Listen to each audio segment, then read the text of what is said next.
Sudah bisa dengar? Oke. Baiklah, terima kasih atas doa yang sudah dibawakan oleh grup masing-masing. Untuk waktu yang indah ini, saya akan serahkan langsung kepada Bapak Pendeta Palar. Pak Pendeta, saya persilakan.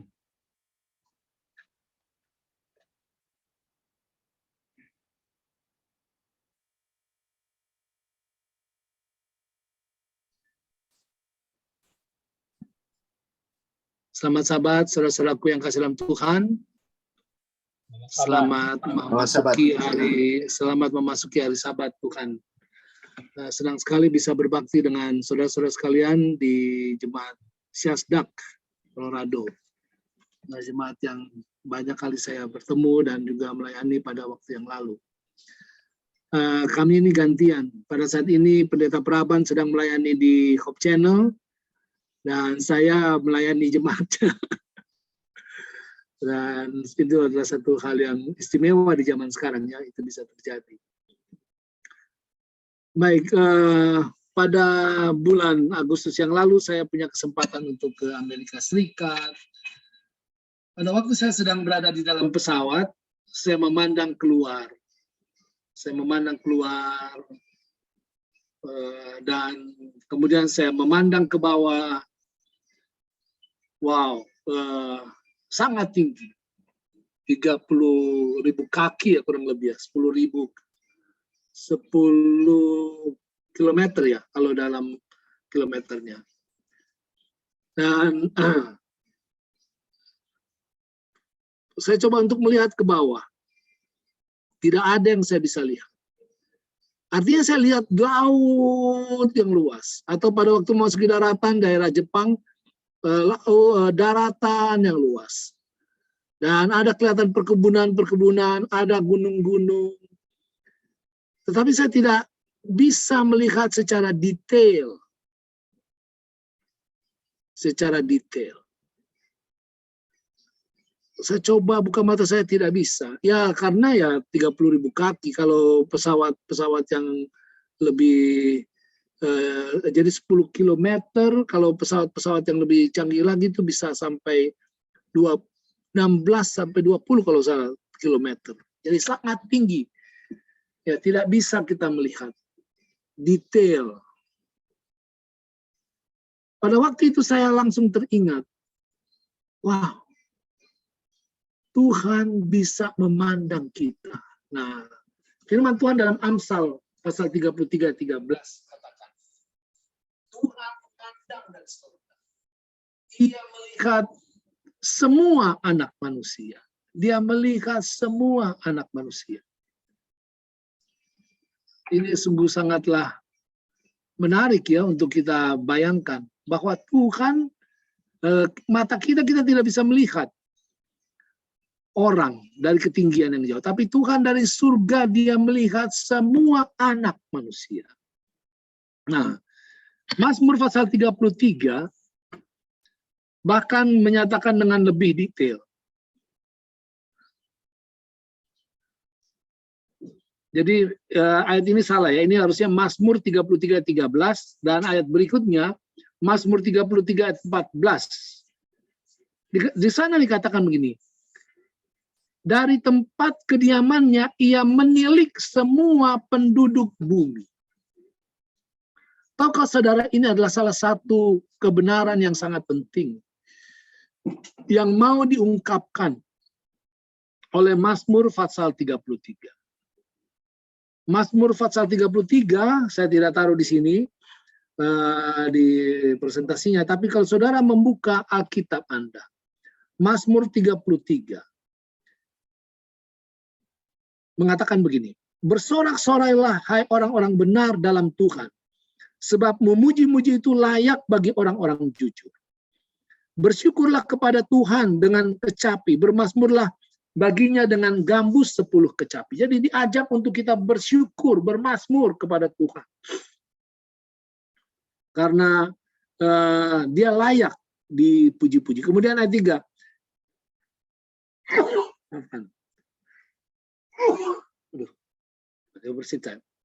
Ayat 3 katakan begini. Nyanyikanlah baginya nyanyian baru, petiklah kecapi baik-baik dengan sorak-sorai.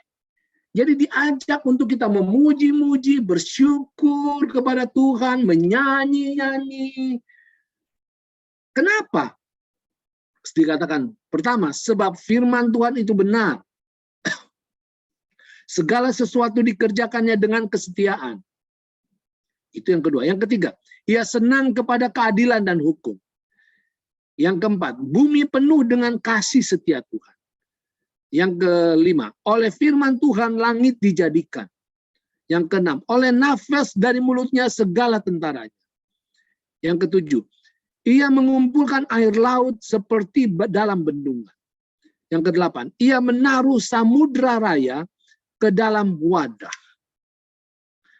Jadi, kalau saudara melihat di sini, kita diajak untuk memuji Tuhan dan bersyukur kepada Tuhan dan menyanyi kepada Tuhan oleh karena 8 hal yang besar kita miliki tentang Tuhan. Tuhan begitu besar secara semesta. Dia mengasihi kita dan penuh dengan kuasa, bayangkan mengumpulkan air laut dalam bendungan. Jadi bagaikan seorang raksasa Tuhan itu. Menaruh samudra raya dalam wadah, kembali bagaikan seorang raksasa. Dan di dalam 8 kebesaran Tuhan ini, kemudian dia masuk kepada ayat 10, 11, 12, dan kemudian kebenaran utama yang dia mau menyatakan. Di dalam segala kebesaran Tuhan itu, Tuhan memandang dari surga. Ia melihat semua anak manusia. Dari tempat kediamannya, ia menilik semua penduduk bumi. Salah satu keajaiban Tuhan adalah Tuhan melihat kita, anak manusia. Bahkan dia menilik. Kalau dibilang menilik, maka itu berarti menilik, dia memperhatikan. Kalau misalkan saudara punya begini. Kalau saudara membayangkan tentang Tuhan memandang, seperti apa Tuhan memandang? Secara luas, tidak hanya begitu. Menilik itu berarti begini, seperti CCTV. Kalau ada CCTV, maka saudara dengan CCTV kita bisa melihat rumah kita, ruang tamu kita, dan bagian luar rumah kita. CCTV itu berguna, jadi selalu melihat. Tetapi kalau dibilang menilik, lebih daripada sekedar seperti CCTV. Kalau dibilang menilik, itu saudara sama seperti kalau saudara melihat badminton, pertandingan badminton. Anda bisa melihat seorang pemain dari berbagai sisi. Pada waktu dia mau serve, tangannya saja. Pada waktu dia ke belakang, dia memukul bola dari belakang dilihat, dari samping bisa dilihat. Atau kalau Anda sedang melihat American football, lagi berlari dari depan belakang. Kamera, zaman sekarang ya, dalam pertandingan kamera itu bisa ada 10 mungkin atau 20. Bisa dari langit, ada helikopter ataupun sesuatu yang ditaruh untuk melihat dari secara keseluruhan. Ada yang melihat dari jauh, kiri, kanan. Sangat detail. Sangat detail. Saudaraku yang kasih dalam Tuhan, itulah Tuhan kita. Dia melihat kita secara detail. Secara detail. Dia menilik. Dia memperhatikan kita. Dia memperhatikan kita secara detail. Bahkan bukan hanya itu. Ayat yang ke-15 katakan, dia yang membentuk hati mereka sekalian. yang memperhatikan segala pekerjaan mereka. Tuhan yang membentuk hati mereka. Jadi artinya begini, bukan hanya Tuhan dari surga zooming in to each one of us, tapi dia juga zooming into the hearts, to our hearts. Kepada hati kita Tuhan lihat. Tuhan lihat. Tuhan tahu. Tuhan yang memperhatikan segala pekerjaan mereka. Saudara, ini adalah hal yang sangat penting. Baik, kita melihat lagi apa yang Tuhan mau sampaikan. Kemudian dia bilang begini. Seorang raja tidak akan selamat oleh besarnya kuasa. Ini yang dinyatakan. Bahwa raja atau presiden itu hebat. Hebat. Penuh dengan kuasa. Tetapi kekuasaannya tidak akan membuat dia selamat.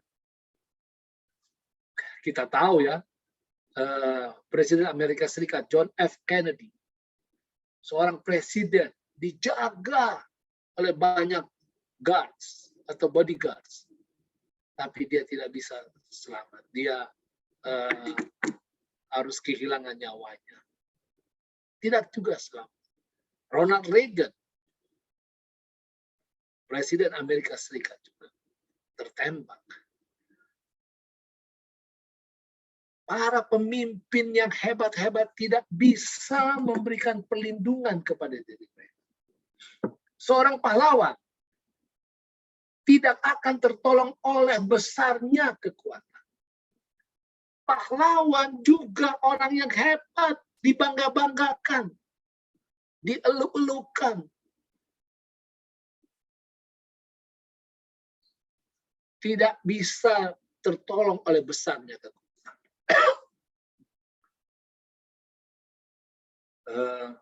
Kobe Bryant, seorang yang sangat hebat, pahlawan olahraga.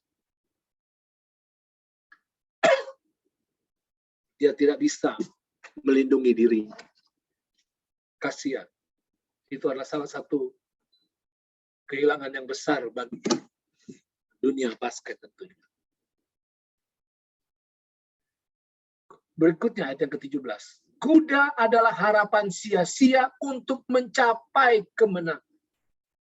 Kuda, alat, peralatan. Sekarang ini peralatan semakin canggih di dalam berbagai bidang. Bidang kedokteran, bidang teknologi komputer, bidang pembangunan tinggi, peralatan, mobil, engineer. Saudara, yang paling hebat, peralatan yang canggih pun merupakan harapan yang sia-sia untuk mencapai kemenangan. Yang sekalipun besar ketangkasannya tidak dapat memberi keluputan. Tidak bisa kita mengandalkan kepada alat. Orang yang memiliki kekuasaan tidak bisa melindungi dirinya. Orang yang memiliki kekuatan tidak bisa melindungi dirinya. Orang yang memiliki perlengkapan yang lengkap tidak bisa melindungi dirinya. Kemudian,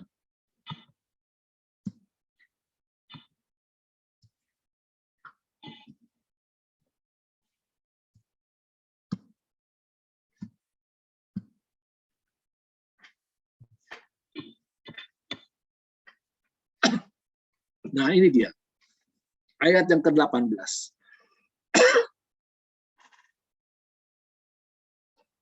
Maafkan, tiba-tiba saya jadi batuk-batuk. Ayat yang ke-18. Sesungguhnya mata Tuhan tertuju kepada mereka yang takut akan Dia. Kepada mereka yang berharap akan kasih setianya. Nah, kembali setelah pemazmur ini berbicara tentang tidak ada yang kita bisa andalkan di atas muka bumi ini. Dia kembali kepada pernyataan yang tadi, bahwa mata Tuhan tertuju kepada semua manusia, mata Tuhan tertuju menilik, memperhatikan, dan kembali ayat yang ke-18. Sesungguhnya mata Tuhan tertuju kepada mereka yang takut akan Dia, kepada mereka yang berharap akan kasih setianya. Di sini pemazmur mau menggambarkan bahwa untuk mendapatkan perlindungan, maka Tuhan yang tadi di dalam ayat yang pertama diajak kita memuji-muji, Tuhan yang kita diajak untuk kita bersyukur, diajak untuk kita menyanyi, Tuhan yang begitu besar, matanya tertuju kepada mereka yang takut akan Dia, untuk melihat mereka secara detail sampai kepada hati mereka. Apa tujuannya? Ini dia saudara, Mazmur 33 ayat 18. Untuk melepaskan jiwa mereka daripada maut dan memelihara hidup mereka pada masa kelaparan. Ini adalah pernyataan yang ingin diungkapkan oleh pemazmur.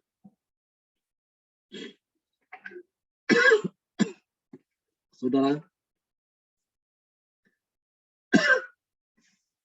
maafkan saya cari minum. Maafkan saya cari minum sebentar.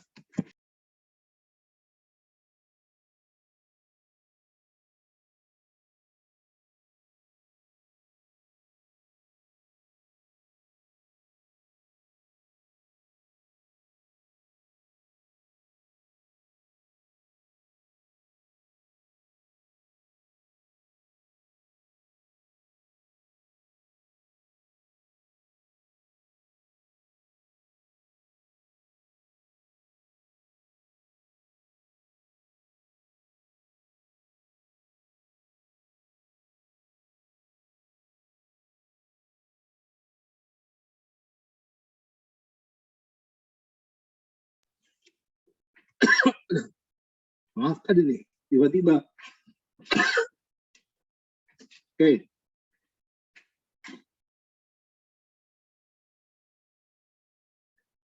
Ini yang mau dinyatakan oleh pemazmur. Bahwa Tuhan memandang kita, memperhatikan kita, memperhatikan bahkan sampai hati kita.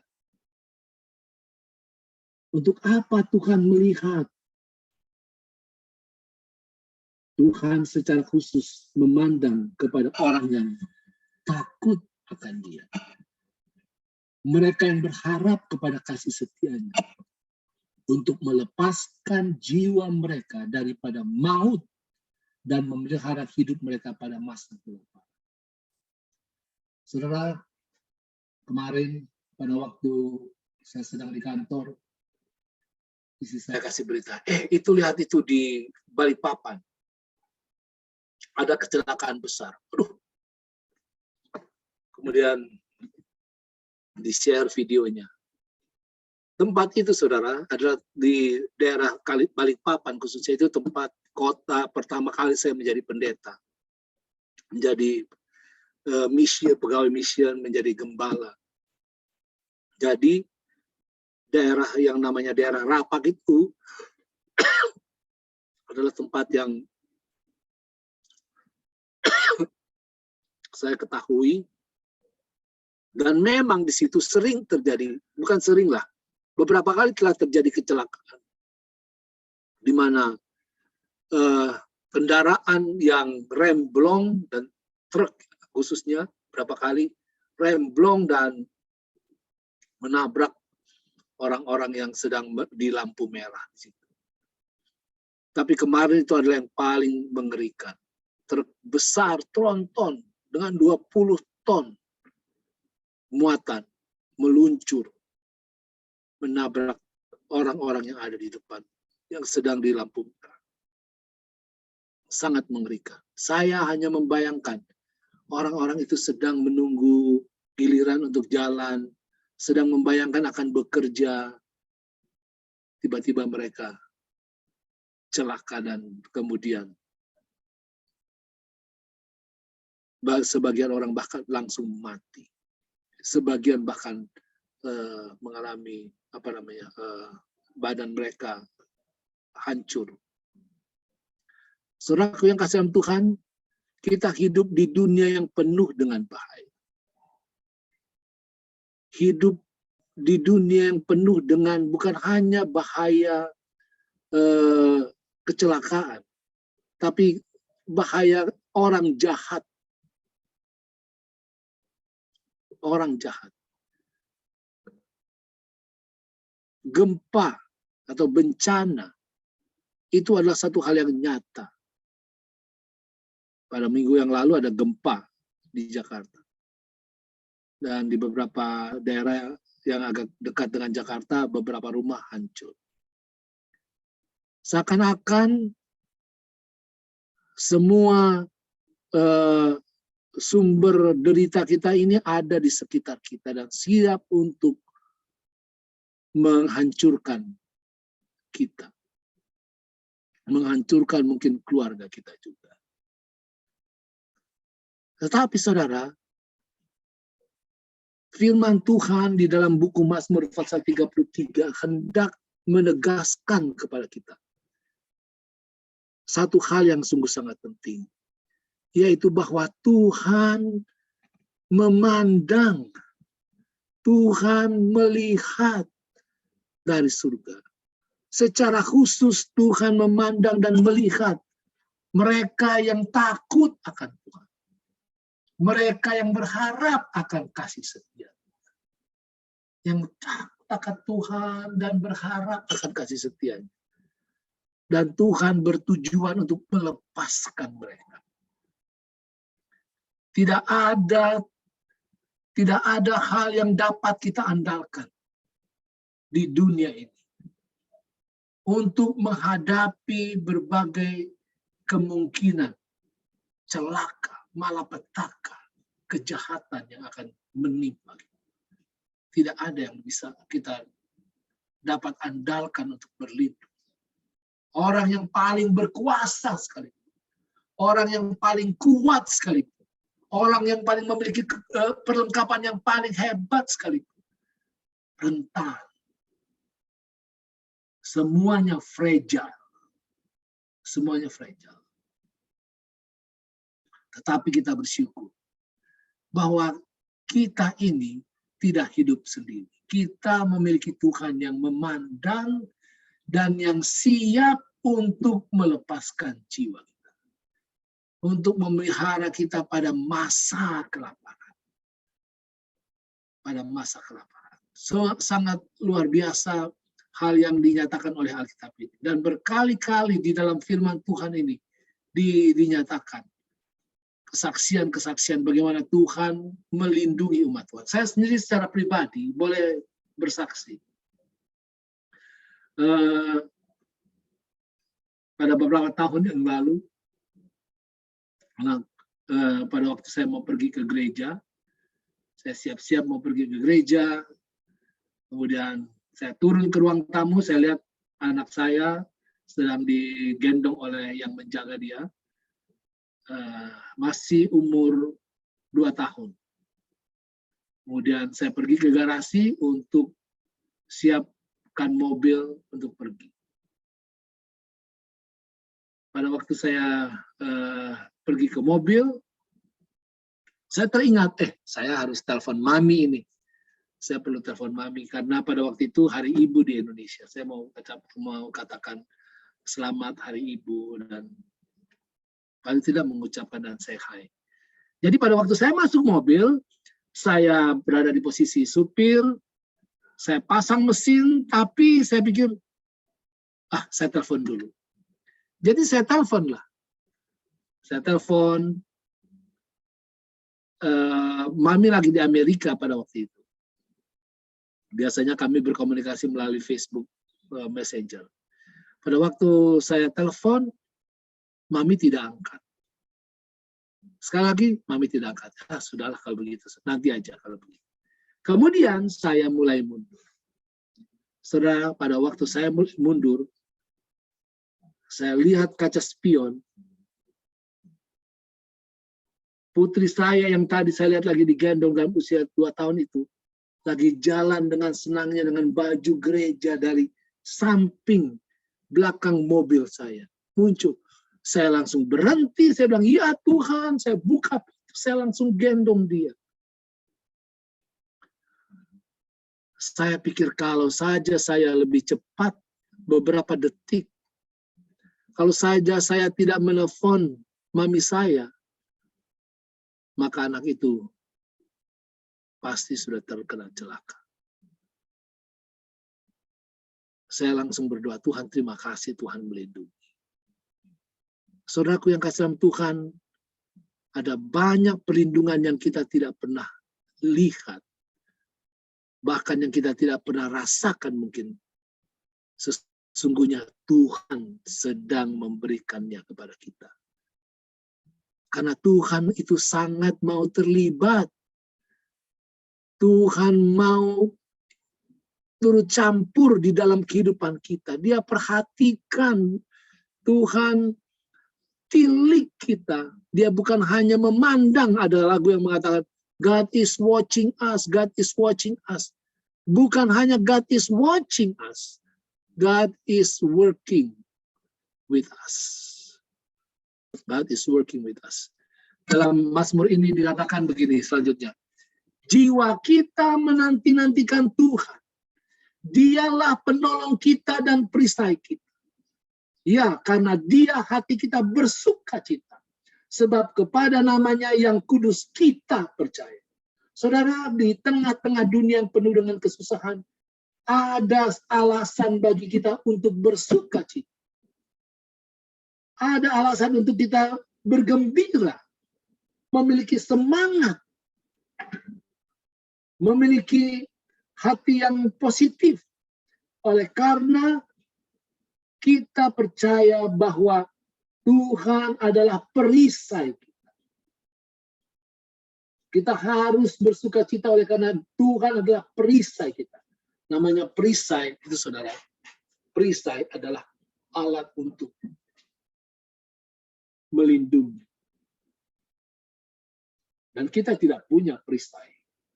Tapi Tuhan adalah perisai kita. Tuhan adalah perisai yang siap untuk melindungi kita. Tadi pagi, kalau saudara perhatikan renungan pagi, nanti malam, ya besok pagi saudara. Renungan pagi kita di bagian terakhir daripada renungan pagi yang dari buku penunggu pagi, ada hal yang menarik di situ. Dikatakan begini saudara. Ini diambil dari Alfa Omega jilid 7. Halaman 403. Untuk kepentingan kita, ia menjalankan segala tenaga yang berkuasa dari surga. Saya pikir ini terjemahannya mungkin pakai Google kali ya. Segala tenaga, bukan hanya segala tenaga, tetapi segala kuasa. Jadi untuk kepentingan kita, Allah menjalankan seluruh kuasa yang berkuasa dari surga.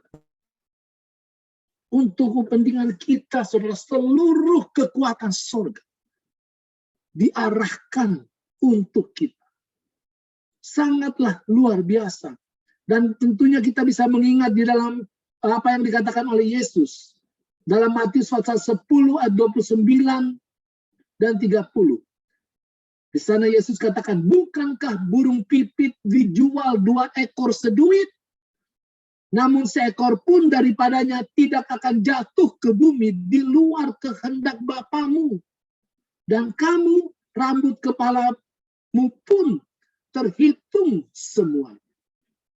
Saudara, burung pipit Tuhan perhatikan. Rambut kita ini, rambut saya sudah semakin rontok. Setiap kerontokan rambut itu Tuhan hitung, Tuhan lihat. Kita patut bersuka cita. Kita patut memuji Tuhan. Kita patut bersyukur kepada Tuhan. Kita patut menyanyi bagi nama Tuhan. Karena Tuhan bukan hanya berkuasa secara alam semesta. Dari surga dia watching us dan tidak terlibat. Tetapi Tuhan sangat ingin terlibat. Dan bahkan kerinduan Tuhan adalah untuk mempertahankan keberadaan kita. Keberadaan kita di tengah-tengah semesta ini. Berapa minggu yang lalu saya cabut gigi.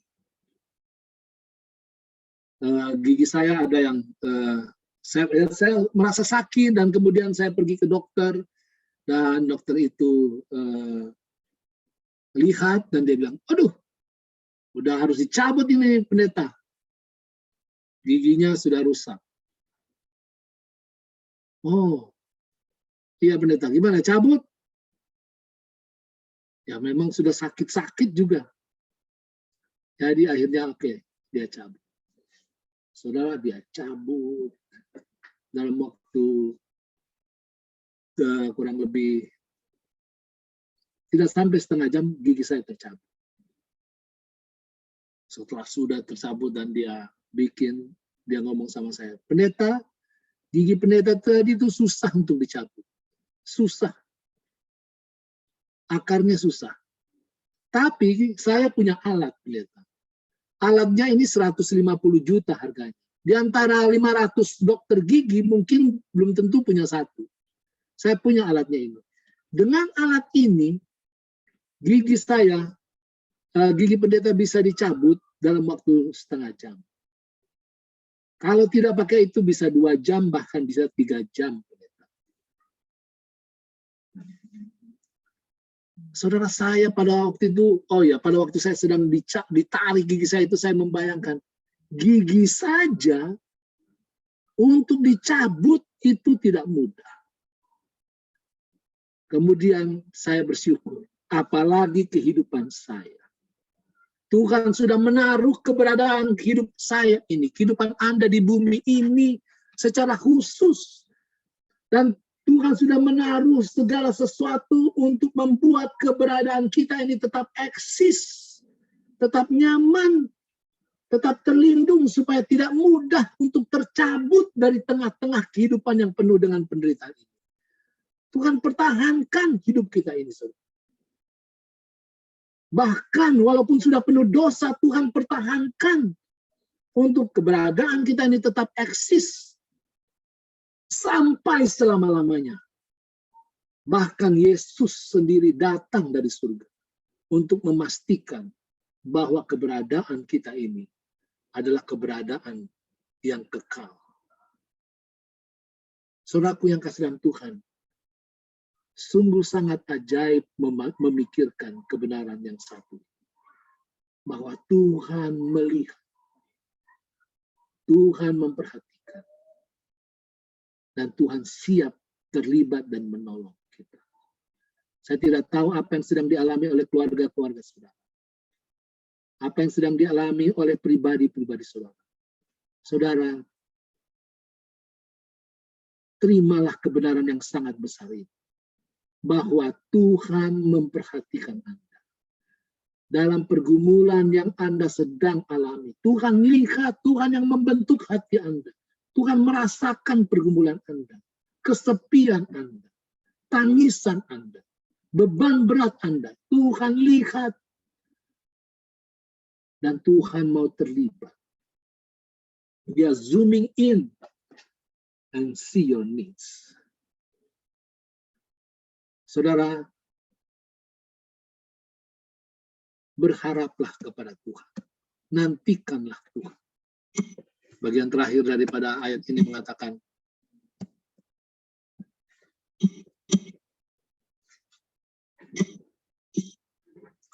ya karena dia hati kita bersuka cita, sebab kepada namanya yang kudus kita percaya.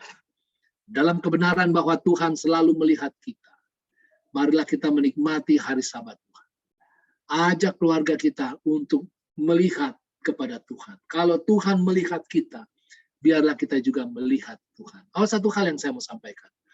Orang bilang bahwa untuk bisa menghadapi kehidupan yang penuh dengan kesusahan sekarang ini, kita perlu memiliki positive thinking. Positive thinking. Karena positive thinking akan membuat kita kuat dan berani di tengah-tengah kehidupan yang sulit. Ya, itu tentu ada benarnya. Itu ada benar. Saya ingat pada waktu saya masih remaja, masih kecil, saya ingat ada lagu yang biasa dinyanyikan dari The Sound of Music. Lagu itu mengatakan bahwa kalau saya sedang susah, kalau saya sedang ketakutan, dibilang begini, when the dog bites, when the bee stings, when I'm feeling bad, I simply remember my favorite things, and I don't feel so bad. Bunga-bungaan. Jadi kalau kamu lagi lagi stres, lagi tertekan, ingat saja hal-hal yang kamu sukai. Ingat saja hal-hal yang indah, maka kamu tidak akan merasa terlalu pedih lagi. Positive thinking. Bagus juga. Tetapi menurut para ahli kesehatan mental katakan, kalau kita memiliki positive thinking berdasarkan hal-hal seperti itu, bahayanya adalah kalau kita sudah terlepas daripada pemikiran-pemikiran itu dan menghadapi kenyataan lagi, maka kita akan patah semangat lagi. Bahkan bisa lebih down lagi. Dan jadi positive thinking adalah sesuatu yang kelihatannya baik tetapi tidak bisa diandalkan. Tetapi saudara, pada hari ini kita diajarkan oleh Tuhan oleh satu hal yang saya sebut bukan positive thinking tetapi praiseful thinking. Pemikiran yang penuh dengan puji-pujian, penuh dengan rasa syukur. Karena kenapa? Karena apapun situasi yang ada, kita bisa dan patut memuji nama Tuhan karena kita punya kepastian di dalam Tuhan. Ada banyak kepastian-kepastian yang mendasar yang kita miliki tentang Tuhan untuk membuat kita bersyukur di dalam segala kesusahan, di dalam berbagai tantangan. Antara lain, kita patut bersyukur oleh karena kita tahu bahwa kita sudah ditebus. Dosa kita sudah dihapus. Apapun yang akan terjadi pada diri kita, kita tidak takut untuk menjalani kehidupan karena kalaupun kita berdosa, Tuhan sudah mengampuni kita. Berikutnya, kita ketahui bahwa apapun yang akan terjadi, kita sedang menuju kepada satu kepastian, yaitu kedatangan Yesus yang kedua kali. Segala kesusahan itu tidak akan berlangsung selama-lamanya. Itu hanya untuk sementara. Bear the pain, or because it will not be forever. Tidak akan untuk selama-lamanya. Kita bersyukur. Dan pada hari ini kita bersyukur walaupun kita akan menghadapi berbagai tantangan, Tuhan memandang dan Tuhan terlibat. Tuhan akan menolong kita. Jadi saudara, be praiseful always. Biarlah kita memiliki hati yang penuh dengan puji-pujian. Penuh rasa syukur kepada Tuhan, apapun yang terjadi. Karena perlindungan Tuhan itu nyata. Dan pertolongan Tuhan itu adalah sesuatu yang Tuhan rindu untuk arahkan kepada masing-masing kita. Kiranya Tuhan memberkati kita semua. Terima kasih banyak Pak Pendeta atas pelajaran yang begitu indah. Sebelum kita masuk ruang announcement dengan tanya jawab, saya minta sekali lagi Pak Pendeta untuk berdoa, bawakan doa tutup. Mari kita berdoa. Bapa di surga, kami sangat bersyukur karena kami memiliki Tuhan yang selalu berbicara kepada kami dan yang mau berbicara kepada kami tentang perhatian Tuhan, serta pertolongan Tuhan yang senantiasa tersedia kepada kami. Itulah sebabnya ya Tuhan, biarlah Tuhan akan memberkati umat-umat Tuhan. Di jemaat Syasdak ataupun siapapun yang berbakti kami semua Bapak pada saat ini. Untuk selalu mengingat, menyadari bahwa dari surga Tuhan melihat, Tuhan memperhatikan bahkan hati kami. Apa yang tidak dimiliki oleh para penguasa, yang tidak dimiliki oleh orang-orang hebat, yang tidak bisa dibuat oleh peralatan yang paling canggih sekalipun. Kami memilikinya, yaitu perlindungan yang daripada Tuhan. Biarlah dengan kebenaran ini umat-umat Tuhan akan bersuka cita. Be praiseful all the time. Dan selalu berharap kepadamu. Terpujilah nama Tuhan, di dalam nama Yesus kami berdoa. Amin.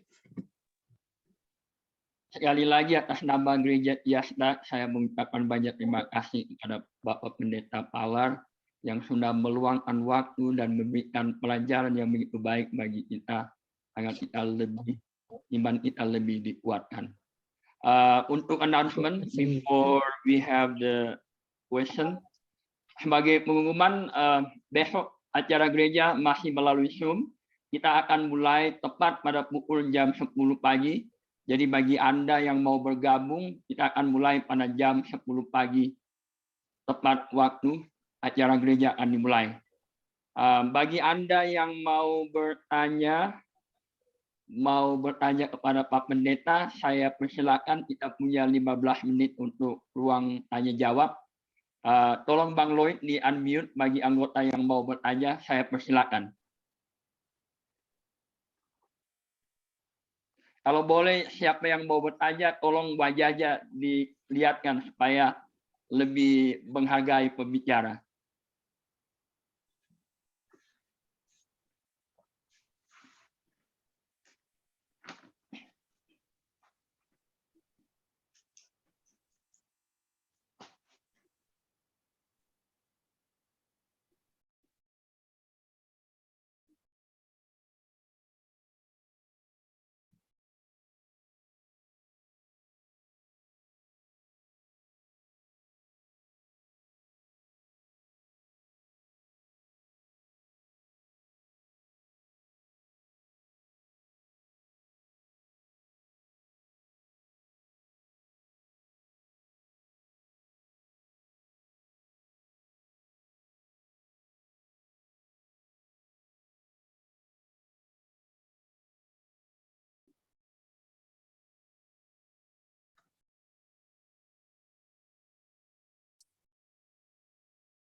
Pertanyaannya tidak terdengar?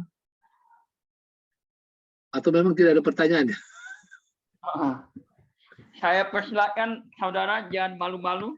Kita punya waktu 15 menit. Saya ada pertanyaan mengenai akhir zaman, Pendeta. Wah, saya pikir mau tanya tentang bunga bondar.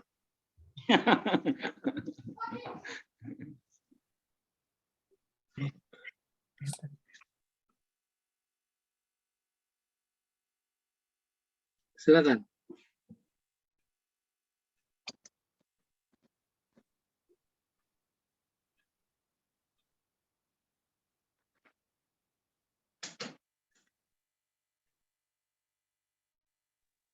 Sorry, I just got unmuted. Now I can unmute.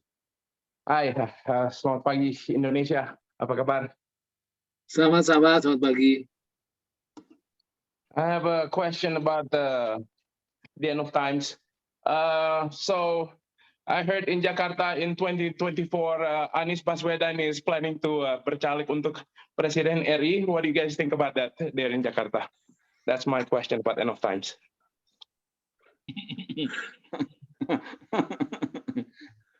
Iya, nggak tahu ya. Dia kan kandidat kuat itu. Kita doakanlah. Dialah satu-satunya presiden yang mengucapkan selamat Natal Tahun Baru kepada Gereja Masa Advent hari ke-7 secara khusus, dan kepada berbagai gereja yang lain. Kelihatannya dia mau menambil hati ya.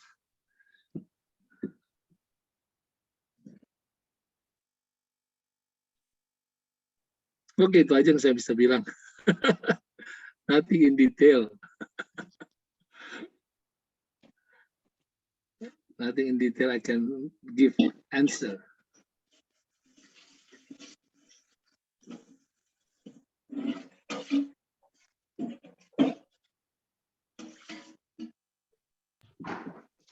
Silakan bagi saudara-saudara yang lain, kita masih punya waktu.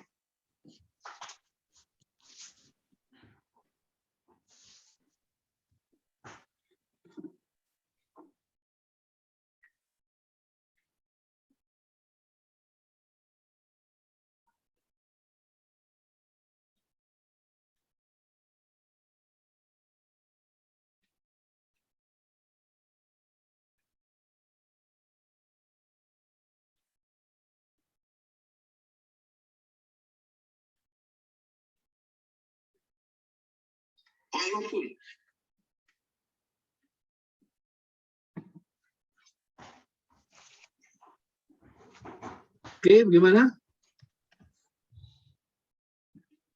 Kalau tidak ada pertanyaan, mungkin sudah.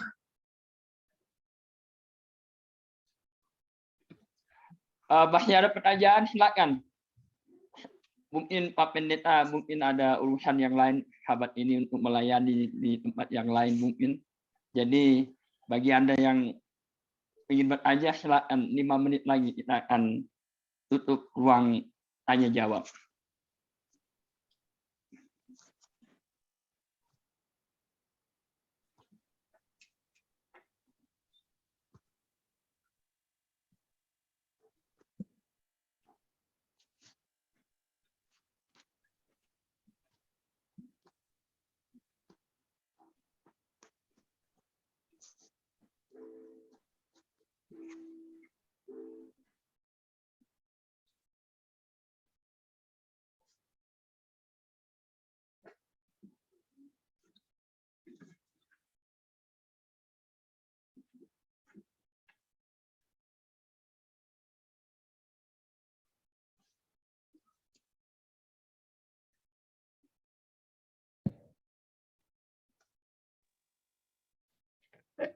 Baik, saya coba bertanya, Pendeta Pala.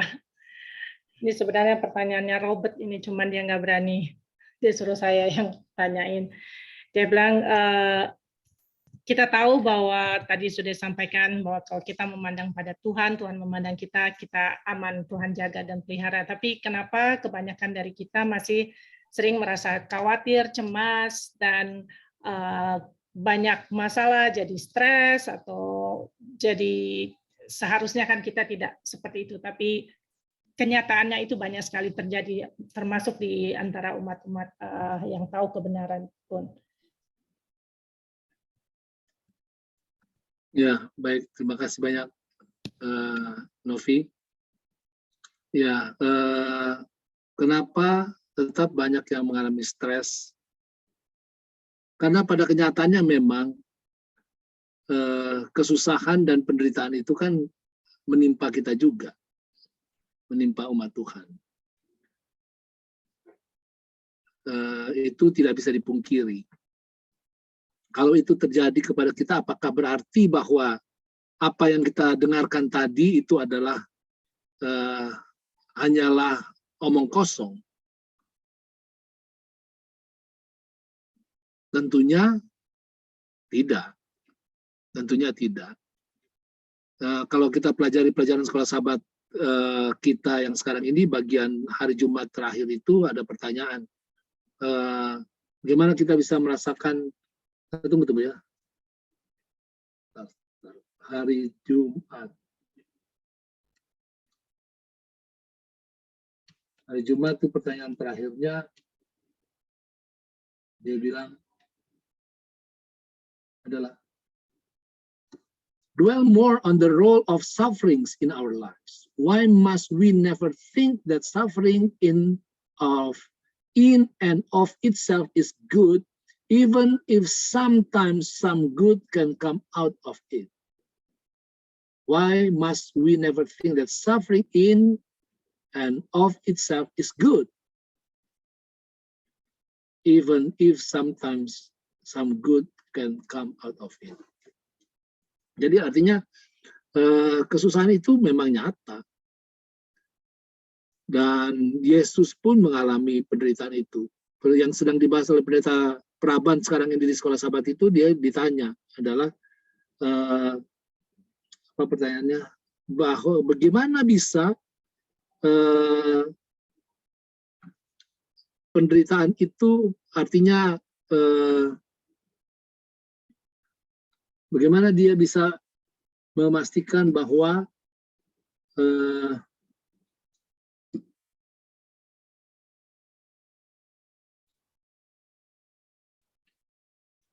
bagaimana bisakah kita berharap, orang Kristen berharap bahwa Yesus aja kan sudah menderita, sudah Yesus aja, kita nggak perlu menderita lah, kan sudah Yesus menderita. Kita kan seringkali berharap begitu kan. Yesus aja yang menderita dan kita nggak usah menderita. Tapi kenyataannya saudara, kenapa kita seringkali patah semangat ataupun ketakutan? Karena memang penderitaan itu adalah bagian kita manusia. Yang baik dan orang yang jahat. Namun bedanya adalah orang yang berharap kepada Tuhan, itu mereka memiliki mental praiseful thinking. Dan praiseful thinking ini adalah sesuatu yang nyata kita bisa miliki, bukan untuk sesuatu yang kosong. Saya mau berikan contoh adalah seperti begini. Pada waktu lalu, ini saya selalu menjadikan contoh yang luar biasa. Karena ada satu orang, anggota saya, dia sakit kanker. Sudah parah kankernya, dia kanker payudara dan sudah sampai ke tulang. Dan dia sudah akan hampir mati. Dokter sudah give up. Saya datang melawat dia. Saya datang, kemudian saya lihat dia lagi digosok-gosok belakangnya sama satu orang yang jaga dia. Ini di rumah sakit. Gosok-gosok. Kenapa digosok-gosok? Terus sakit pendeta, sakit. Oh ya, ya sakit sekali pendeta. Saya membayangkan sakit gigi aja sakit banget kan, apalagi sakit kanker sampai tulang. Aduh, pasti sakit banget itu. Aduh. Terus yang saya mau saudara dengar ada begini. Dia katakan sakit pendeta. Terus dia bilang gini, but God is good. Dengan dia senyum. God is good. Wah, saya bingung lihat orang ini. Tuhan itu baik. Sementara dia kesakitan. Saudara, inilah namanya praiseful thinking. Yang Tuhan mau kita miliki. Walaupun kenyataannya sakit, walaupun susah, walaupun krisis ekonomi datang, walaupun berbagai hal yang kita tidak bayangkan itu dapat terjadi. Tapi orang yang berharap kepada Tuhan, mereka dapat menghadapinya dengan gagah berani. Kenapa? Karena kita tahu di balik semua ini akan ada kebaikan. Akan ada kelegaan, kelepasan yang Tuhan sedang sediakan. Dan seringkali kesusahan itu membuat kita lebih bergantung kepada Tuhan. Lebih berharap kepada Tuhan. Seringkali penderitaan itu menjadi ujian membuktikan apakah kita memang berharap kepada Tuhan atau tidak. Yang Tuhan mau adalah kita untuk selalu ingat bahwa Tuhan itu melihat, memandang, dan Tuhan mau terlibat dalam hidup kita. Nah, itulah sebabnya kenapa ada yang tetap kesusahan, nggak apa-apa. Kalaupun Anda merasa tertekan pada waktu Anda sedang menghadapi tantangan, Anda merasa khawatir, nggak apa-apa. Khawatir itu kan salah satu self-protection yang Tuhan taruh dalam diri kita. yaitu self protection untuk supaya kita berjaga-jaga dan melakukan sesuatu terhadap sesuatu yang mungkin harmful. Kan kalau ada debu datang ke mata kita langsung tutup mata, otomatis itu, karena kita khawatir mata kita akan terganggu. Jadi khawatir itu nggak apa-apa. Yang bahaya adalah kan ya, di dalam buku Yohanes pasal 14 ayat yang pertama, saudara masih ingat apa yang dikatakan oleh Yesus? Yesus katakan, janganlah gelisah hatimu. Percayalah akan Allah dan percayalah akan daku juga. Dalam bahasa Inggrisnya apa? Let not your heart be troubled. Jangan, nah ini dia. Saudara, kata yang di situ digunakan adalah kata gelisah. Itu dalam bahasa aslinya itu sama seperti kalau saudara lihat, saudara ingat bukan ada kolam Bethesda, kalau dipercaya kalau air itu bergoncang, maka berarti ada malaikat dan siapa yang duluan berenang ke situ, maka akan sembuh. Air yang bergoncang. Kata yang air bergoncang dengan kata jangan gelisah itu sama. Sama. Yang saya maksudkan adalah begini. Kita bisa saja khawatir. Itu normal, wajar. Tapi jangan sampai kita terguncang. Jangan sampai terguncang. Yang bahaya adalah kalau kita menghadapi kenyataan hidup yang penuh dengan kesusahan, kita terguncang, menjadi depresi. Seakan-akan persoalan itu melebihi daripada pikiran kita, melebihi daripada kehidupan kita. Itu yang salah. Kalau ada tantangan, nggak apa-apa. Itulah saatnya untuk berdoa, untuk berharap kepada Tuhan. Itu adalah saatnya untuk melihat apa yang Tuhan mau kerjakan. Itu adalah saatnya untuk mengembangkan praiseful thinking. Oke, Tuhan, this is bad. I don't like this, but I have you who will help me. Jangan membuat persoalan itu dalam pikiran kita terngiang-ngiang. We rewind it again and again and again. Seakan-akan itu tidak bisa selesai, tidak bisa teratasi. Jangan, serahkan kepada Tuhan. Be praiseful. Oleh karena di dalam persoalan seperti itu, Tuhan akan melakukan sesuatu yang luar biasa. Untuk diri Anda, untuk kemuliaan Tuhan. Sabar, bear the pain. Bear, tabah. Jadi itulah yang saya bisa kasih tanggapan kepada Ibu Novi atas pertanyaannya. Thank you, Pendeta. Pendeta, saya mau tanya Pendeta. Saya ada 3 pertanyaan.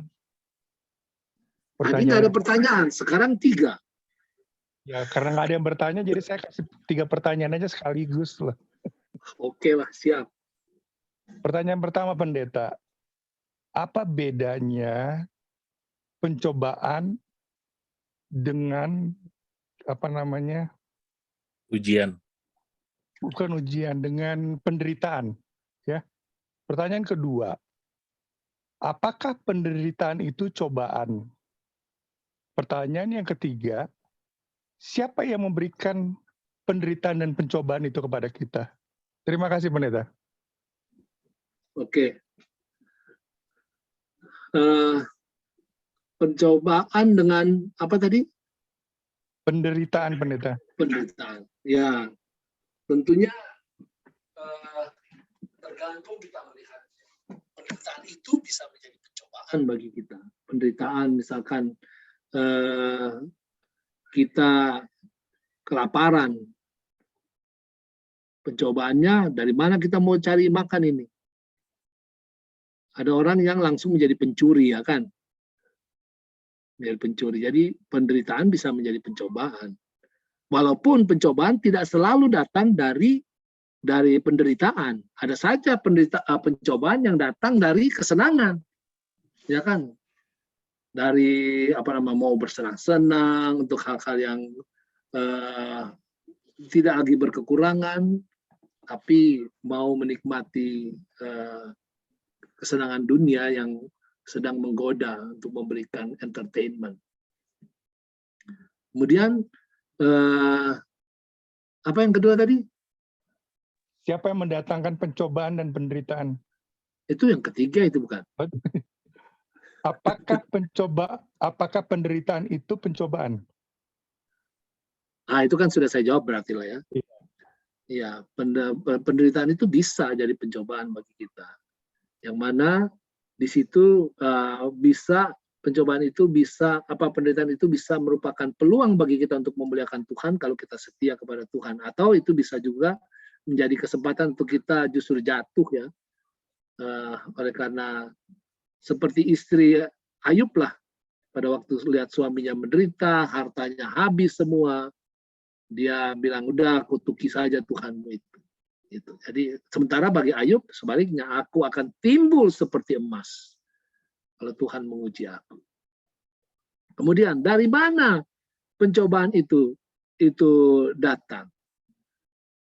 Dari mana? Kalau kita membaca dalam buku Yakobus ya, Yakobus pasal yang pertama. Oke, kita lihat. Yakobus pasal yang pertama.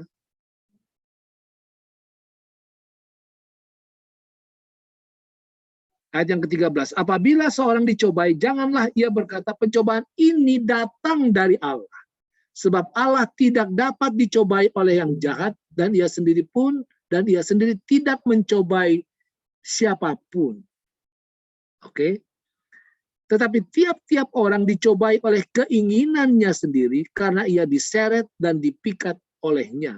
Dan apabila keinginannya itu telah dibuahi, ia melahirkan dosa, dan apabila dosa itu sudah matang, ia melahirkan maut. Yang pertama, pencobaan itu datang dari diri kita. Dari diri kita.